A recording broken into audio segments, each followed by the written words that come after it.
Seenaa jireenyaa gabaabaa Dubree Qananii Addunyaa.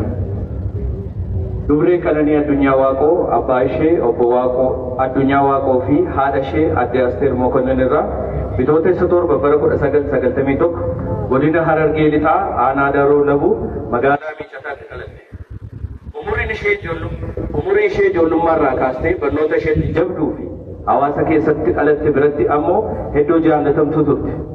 Dhalattee umurii shanitti bara 1996 barnoota kana eegalte. Qananiin barnoota sadarkaa tokkoffaa mana barumsaa Mataa Guddeessatti kan baratte yoo ta'u, barnoota ishee sadarkaa lammaffaas achuma magaalaa Miiccataa mana barumsaa Machaaraatti qabxii olaanaan xumurtee gara yuunivarsiitiitti imalte.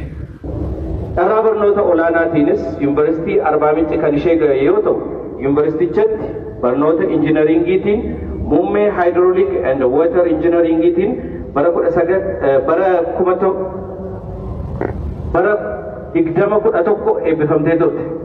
Ogummaa baratteenis biiroo bishaanii fi Inerjii Oromiyaatti qacaramuun yeroo murtaa'eef kan hojjette yoo ta'u, ergasii ogummaa hojii moodelummaatiin jaallattootaa fi beekamtii guddaa argachuu dandeessetti. Hojiilee beeksisaa fi bohaartii adda addaa keessatti maqaa kan horatte Qananiin fiilmii mata dureensaa Rabbirraa jedhu piroodiis gochuun hojii ishee jalqabaatiin industirii fiilmii biyya kanaa keessatti